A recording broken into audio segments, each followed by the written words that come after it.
आदरणीय कामगार बंधूंनो आणि उपस्थित असलेले सर्व आमचे शहर प्रमुख अजित भाऊ कुलकर्णी, आमचे आदिनाथ शिंदेजी, कांबळेजी आणि त्याचबरोबर तुमची संपूर्ण टीम, आज आपण माझ्या मते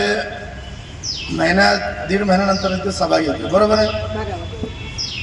महिनाभर झाला आपण ते छत्रपती संभाजी महाराजच्या आपण आंदोलनाला गेलो तिकडे. मी पण आजारी पडलो होतो. बरे लोक आजारी पडले म्हणून मला समजलं. मी शिंदे साहेबांना वारंवार विचारत होतो की कामगारांची तब्येत वगैरे कशी आहे, झालंय काय ते आजार आहे, म्हणजे सर्दी खोकला ताप हे एवढं झाला की संपायला तयार नव्हता. तरी सुद्धा काय आजारी असलो तरी अजित भाऊ येतात, ते काय मला सांगून चला गाडीत बसा, परत आजार वाढवतात. आणि मला सुद्धा असं आहे की खालीद भाई असेल, अजित भाऊ असेल, दत्ता भाऊ असेल, एकदा मला सांगितले तर मला नाही म्हणायची सवय नाही. कारण का आपण रात्रंदिवस लोकांसाठी काम करतो, आपणही बघितलेलं आहे. आणि शिंदे साहेब तुम्ही म्हटलं की तुम्ही कार्यकर्ता आणि तुम्ही महाराष्ट्रभर नेता झालाय. आता सध्या मंत्रालयापर्यंत तुमचं नाव केला की कामगारांचे प्रतिनिधी म्हणून. एक लक्षात घ्या, हे इमानदारीची ताकद आहे मित्रांनो. आपण जर बेमानी केली असती कुमार करजगी सारखी तर मात्र काय लय मोठं झालं असतं. पण काय असतं तुम्हाला सांगतो, इमानदारीची ताकद जी असते ती खूप मोठी असते. हा कुणाचे भाऊ शिंदे भाऊ तर कुमार करजगी सांगत जा म्हणजे काय पद्धतीने कळत. आणि एक लक्षात घ्या मित्रांनो, आपण काम करत असताना इमानदारीने ताकदीने काम करतो म्हणून तर जे ना सगळ्या गोष्टीचे ना चांगल्या पद्धतीने. आता परवा आपली मीटिंग झाली, अजित भाऊंनी सांगितलं असेल तुम्हाला सर्व की सोलापूर जिल्ह्याचे पालकमंत्री यांच्याबरोबर आपली मीटिंग झाली.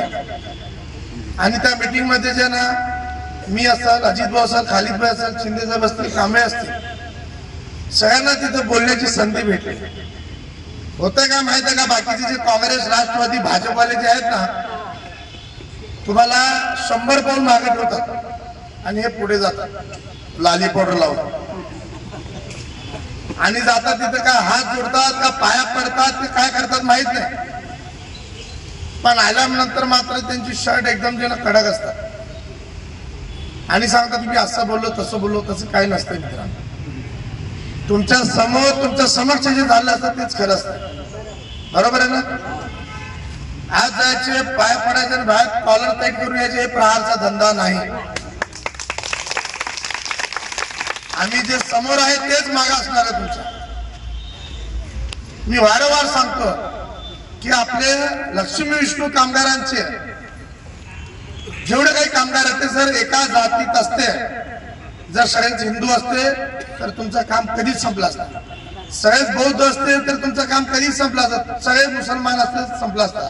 पण तुम्ही सगळ्या जातीमध्ये आहे म्हणून तुमच्याकडे दुर्लक्ष केलं गेलं, बरोबर आहे ना?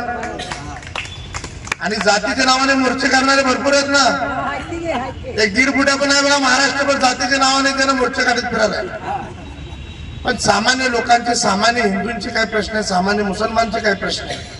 आणखीन एक माणूस तिरंगा घेऊन निघाला. अरे बाबा, पण तिरंग्याखाली जे लोक अडचणीत आहेत, जात म्हणून कुणी येऊ शकता, पण काम म्हणून मित्रांनो प्रहार शिवाय कुणी समोर यायला तयार नाही. ही ताकद प्रहारची आहे मित्रांनो, लक्षात घ्या. त्या दिवशी बच्चू कडू साहेब आले होते, तुमच्या समक्ष आले, येऊन बसून सांगितले की तुमचा घराचा प्रश्न संपला नाही तर बच्चू कडू सुद्धा तुमच्या सोबत आंदोलनात असाल म्हणून. ही ताकद आहे मित्रांनो, लक्षात घ्या. त्या दिवशी सुद्धा बच्चू भाऊ पहिला सांगित होते की पहिल्या लक्ष्मी विष्णू कामगाराचा विषय घ्या. शिंदे साहेब बरोबर आहे का नाही?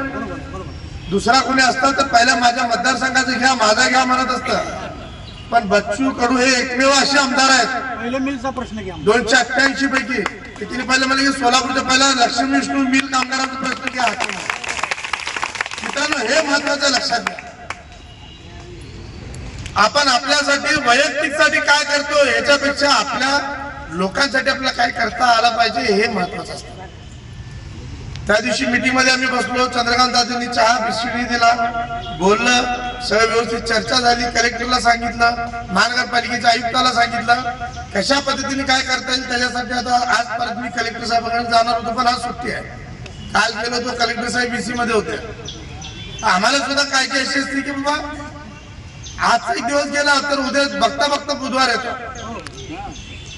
बघता बघता कामगार विचारतात, शिंदे साहेब विचारतात, कांबळे विचारतात, काशिमभाई विचारतात, काय झालं काय, आम्हाला सुद्धा उत्तर देण्यासाठी काम करावं लागतं मित्रांनो लक्षात. काल कलेक्टर साहेबाला जाऊन भेटलो, बऱ्याच वेळ थांबलो होतो, पण झालं काय त्यांची बीसी ते इलेक्शनचं काम सुरू झालं ना. तर मी या माध्यमातून पुन्हा एकदा सरकारला सांगतो, विनंती करतो, आता इशारा देत नाही, बैठक झाली, विनंती करतो की 8 दिवसामध्ये हा विषय कुठेतरी मार्गी लावा.